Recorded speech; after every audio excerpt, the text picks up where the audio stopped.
Good morning, everyone. We will get started as it is 9:01. So I want to thank you for joining today's media briefing. We're grateful to have journalists from across the country with us this morning.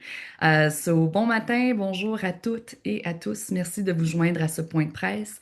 Nous sommes reconnaissants de compter sur la présence de journalistes de partout au pays ce matin.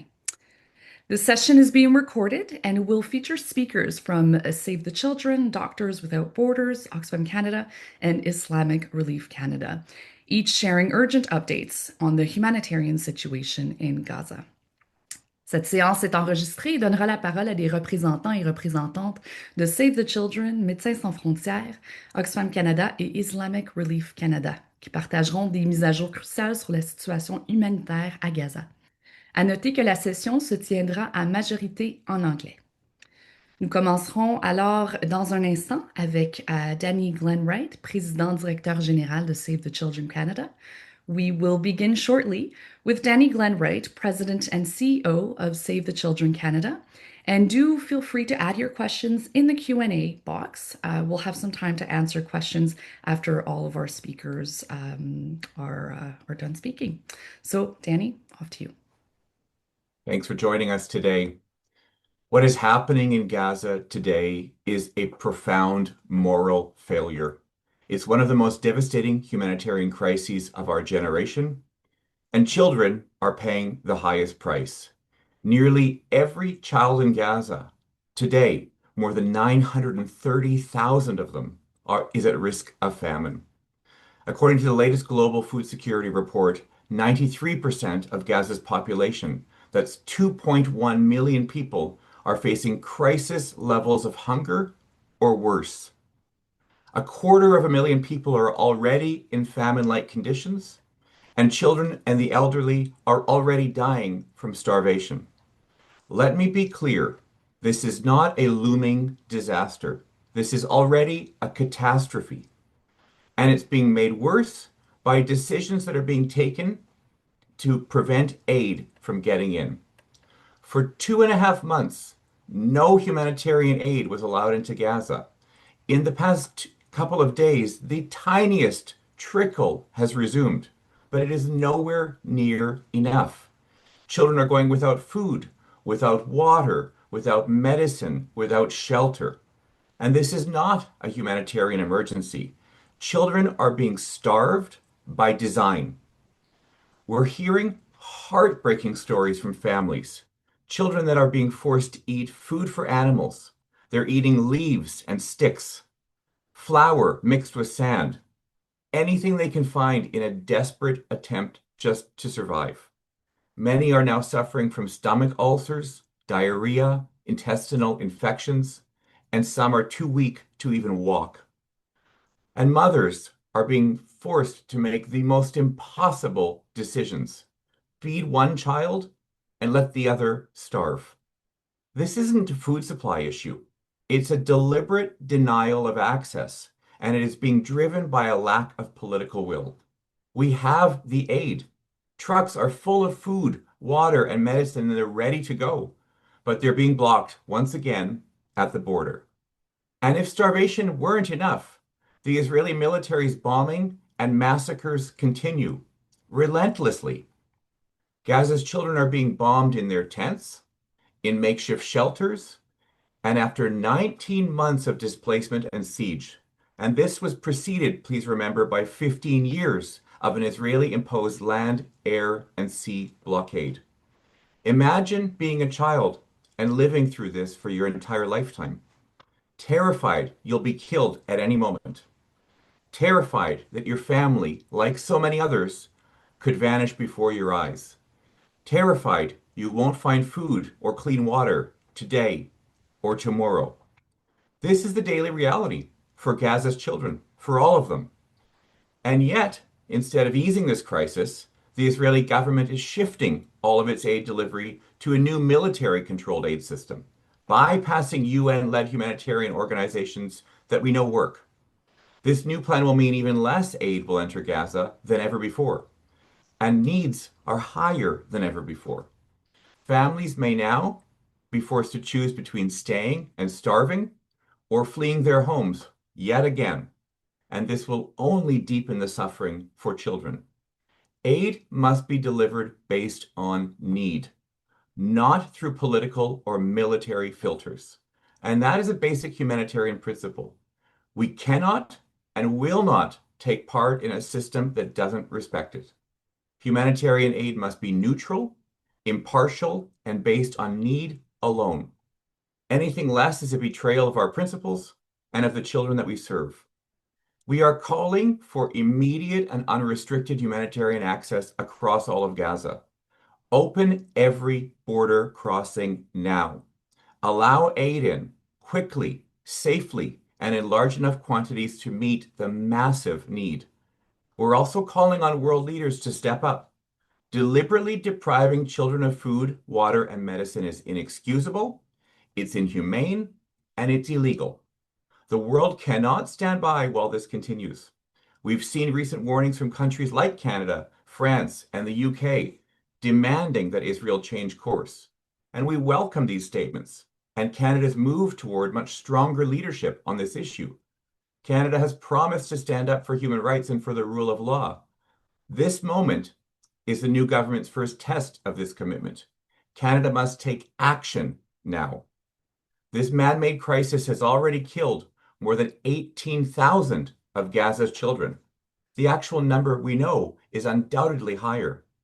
At Save the Children, we are doing everything we can to deliver life-saving aid, but we can't do it alone. We need governments, partners, and people everywhere to stand with us and with Gaza's children before even more lives are lost. Thank you. Thank you, Danny. Next, we have Sana Beg, Executive Director of Doctors Without Borders Canada. Thank you. Good morning, everyone. Much is being spoken about today regarding the a drop in the ocean amount of trucks that are coming through the border. Is what I can tell you based on what our teams are seeing on the ground is that today we know of 90 trucks that got in. 68 of them are with food from the World Food Program. Having said that, 9,800 trucks are still waiting on the other side of the border. We see the Israeli authorities' decision to allow ridiculously inadequate amount of aid into Gaza after months of an airtight siege. This is signaling their intention to avoid the accusation of starving civilians in Gaza, while in fact keeping them barely surviving and relegating them to being the living dead. This is a plan to instrumentalize aid, making it a tool to further Israel forces' military objectives. We are in urgent need of medical supplies. We're critically running low on basic supplies that you need for a hospital operation, such as gloves, sterile compresses. We need medication. We have third-degree burns, especially on children, that we are unable to treat in an adequate way. What our teams on the ground tell us on a regular basis is the horror that they have to see parents witnessing their children screaming in agony, screaming in pain, and knowing that they cannot do anything. We very much feel the same. We are left with having to ration out medication for daily diseases that daily conditions people have to deal with, blood pressure, diabetes. We do not have enough to meet the needs of everyone. So we often ration out much smaller amounts, ask people to come back in 2 weeks with the hopes that one, they are able to make that perilous journey to come back, risk their safety to come back for their second dose, and knowing that they would not be able to come in at all. Teams on the ground tell us about how there is very little left in Gaza that is designated as a green zone today. It is a third of Gaza, less than a third of Gaza that is left as a green zone, much farther away from the border. So when we speak of these trucks also that are waiting at the border, those are in the red zones. About 8 hours, it takes about 8 hours to get there. Once we arrive there to be able to collect the aid, it is quite a challenge to be able to travel again through the red zone and come back to the areas where civilians are densely populated and are staying to be able to provide the aid to them. We know that yesterday until noon, no cargo had reached its end destination because of how long it's taking, and no cargo has reached the north of Gaza. We know that our trucks, MSF trucks, did arrive safely at their destination and have not been looted, unlike some narratives that have been shared. I can also share with you the daily challenges that our teams deal with. We've had international mobile staff going to Gaza on multiple occasions and describing for us, comparing what things have looked like since their last assignment and today. And one of our staff, who's a medical team leader in Gaza, told me just yesterday over the phone that in her previous assignment, they had a little bit of fruit every day that the teams could eat together. Today, she spoke of having one apple to share amongst 8 colleagues every 2 weeks. This is the situation for our staff who are on very limited supplies themselves.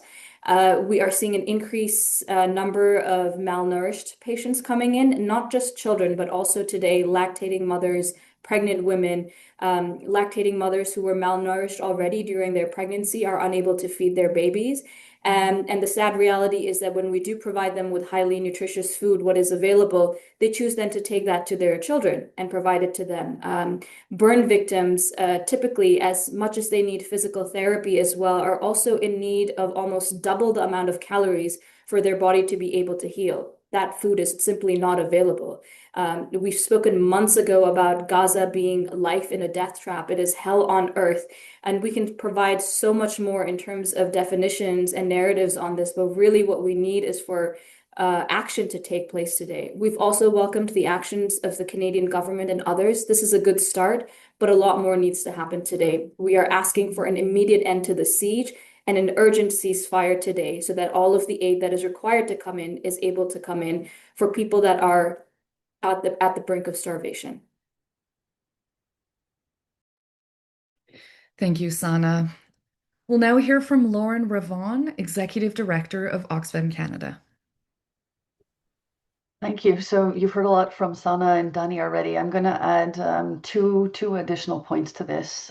First, on Israel's new proposed registration process for international non-governmental organizations, and then I'll speak briefly on the militarization of aid that both already touched upon. So we're deeply, deeply concerned by Israel's new INGO registration demands because they will make independent humanitarian action virtually impossible. Through the conditions imposed by the registration process, Israel is looking to dismantle the core principles of impartial and independent humanitarian work.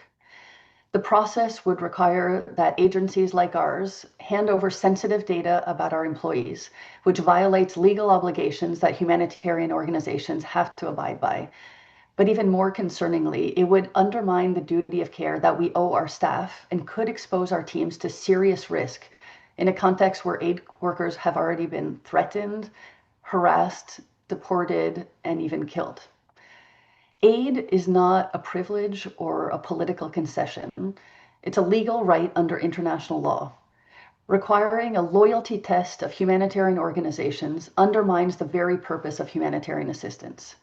We are urging Israel to reverse these measures and respect its legal obligation as an occupying power to respect international humanitarian law. Now, secondly, Israel's new so-called authorization mechanism would expand Israeli military control over how aid enters, moves, and is distributed within Gaza. We strongly condemn any attempt to militarize or privatize humanitarian aid in Gaza. These actions not only undermine international humanitarian law, but also set a precedent for occupying powers to dictate the terms of aid based on political agendas and military goals. Aid should never be used as a weapon of political control or a means for profit. Giving Israel power over who receives aid, where they receive it, and from whom they receive it turns relief into a tool of coercion. It blurs the line between humanitarian assistance and military operations, weakening the protections guaranteed under international humanitarian law, including the Geneva Conventions. I'd say the worst part of this new so-called mechanism is that it puts both civilians and aid workers at greater risk. As a humanitarian, the idea of working directly with the military to deliver aid to the populations we serve is terrifying. Humanitarian organizations like ours already operate under rigorous standards and mechanisms to ensure that aid is not diverted. We don't need and won't accept military or profit-driven intermediaries. We just want to be able to do our job unimpeded. This model being floated sets a dangerous global precedent that states can condition aid in loyalty, and enlist NGOs into conflict agendas. We refuse to be complicit in a system that would compromise our impartiality and endanger our staff and the people we serve. On a final note, and building on what Sana said, I'd like to say that Canadians and people around the world have been incredibly generous in supporting our humanitarian operations in Gaza. Unfortunately, we as Oxfam now have $2.5 million worth of goods stuck in neighboring countries at the border since Israel reimposed a total siege of Gaza in the beginning of March. Today, we are fighting to be able to do our jobs and deliver the humanitarian aid that Palestinians in Gaza desperately required. There's not a minute to waste. Thank you, Lauren. Before we move on to our final speaker, I'd like to remind everyone that you are free to use the Q&A box for any questions that we may be able to answer after we are finished with the speaking portion. So finally, we'll now hear from Usama Khan, CEO of Islamic Relief Canada. Good morning, and thank you for joining us. Islamic Relief has been on the ground in Gaza since 1997, providing relief and improving education and healthcare for the most vulnerable every time there's a crisis. And throughout the crippling occupation that for years has stripped people of their most basic human rights. But what our local teams on the ground are witnessing now is unlike anything they have ever lived through. As you've heard from my colleagues, after 19 months of sustained, indiscriminate assault and destruction, the humanitarian crisis in Gaza is at its worst point yet. Every day and night is the same, terrifying, full of death, fear, starvation, and suffering. Israeli bombing has killed hundreds of people in just the past few days as hospitals and shelters are attacked and families burnt alive in their tents. Medics are operating in medieval conditions without electricity or painkillers. Most families have been ordered to leave their homes yet again, displaced and now trapped in desperate conditions where deadly diseases are spreading as sewage and water systems are deliberately destroyed. It has now been more than 11 weeks since Israel shut down all crossings into Gaza in a cruel and illegal siege that has prevented any humanitarian assistance, let alone commercial goods, from entering Gaza. The result of the siege, a manufactured, man-made famine, hunger that is completely preventable. Trucks full of food are blocked just a few miles from starving children. It is obvious to the world that Israel is using starvation as a weapon of war in clear violation of international law. Palestinian children are not just starving, they are being starved. What we're witnessing is a deliberate and systemic campaign to destroy Palestinian life and society in Gaza. Senior Israeli officials have made it known their intention to continue flagrantly violating international humanitarian law in Gaza. They have repeatedly stated their intention to make Gaza unlivable and force Palestinians out of the territory or into ever-shrinking confined areas. More than 80% of Gaza is now closed to Palestinians and either turned into Israeli military zones or under forced displacement orders. As my colleagues have referenced, we believe Israel's newly proposed humanitarian system in Gaza will not provide aid in compliance with international humanitarian principles. It will instead force Palestinians who are desperate in need of food and assistance into fenced-in internment zones. In essence, these plans turn humanitarian aid into a political and military tool to support ethnic cleansing. It will give Israel control over who provides and receives aid at a time when the Israeli government is under investigation for genocide and has repeatedly stated its intention to starve people and force Palestinians out of Gaza. The only way to ensure aid reaches people in need is to pressure Israel to adhere to an immediate ceasefire, end its siege, protect civilians, and enable full, unimpeded humanitarian access. Over the past 19 months, as an international community, we have had the choice to enforce international law.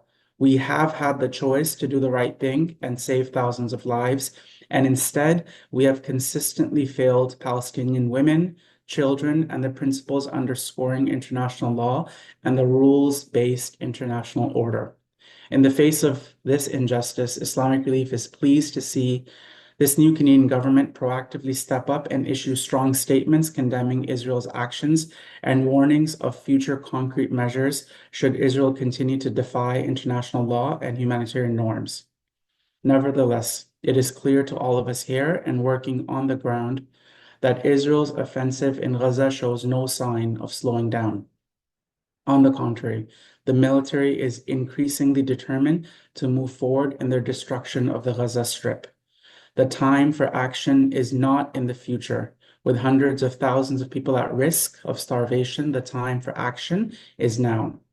Islamic Relief is calling on Canada and our international allies to work together, use every diplomatic tool at our disposal, and take immediate action to uphold international law and protect Palestinian civilians facing an existential crisis in Gaza. Thank you. Thank you. We can now get started with any questions, and I will add that Dalia Al-Awkati, Oxfam Canada's Deputy Director, Humanitarian Affairs, is also available to answer any questions. We do have one question from the CBC. So, and I read, Canada signed a statement with France and the UK on Monday. The UK came out with actions, including pausing trade talks and new sanctions. What actions should Canada take to back up its word on papers? So I don't know if someone, if we want to get started with Danny and if someone else wants to answer. Sure, I can get started. I think Canada should be considering similar actions. As we've outlined here today, we are seeing grave breaches of international humanitarian law, and Canada should be working with international human rights actors and through accountability mechanisms, both judicial and non-judicial, to address the grave violations to children's rights, which includes the killing and maiming of children, the attacks on hospitals, schools, abduction, and the denial of aid that we've talked about today. There's plenty that Canada can do by adhering to its international obligations under humanitarian law. We also would like to see Canada calling for greater protection of humanitarian workers and humanitarian principles, and halting all of the direct and indirect through third parties transfer and sale of weapons, parts, ammunition to the government of Israel and to Israeli forces. We need to stop selling arms altogether to Israel. That's the start. I can jump in as well from MSF. From our perspective, as we've mentioned, we've welcomed the statements thus far from Canada and its allies, and it's time that these words are turned into action. We're asking Canada to use their full diplomatic, economic, and political weight to usher in a ceasefire today. And so to do so, Canada must use all of its leverage to pressure Israel to abide by international humanitarian law and to be held accountable for its violations. Also, as the host of this year's G7 Leaders Summit, Canada must also push its fellow G7 governments representing the world's most powerful democracies to commit to restoring humanity in Gaza, including by fiercely defending IHL as a priority. What we've been seeing time and again, especially today, is that Gaza is being deliberately asphyxiated by Israeli forces, and anything short of a full moral outrage alongside action is unacceptable. So Canada's statements are definitely a good start, but it's time now to follow through with action and stand up for a ceasefire now.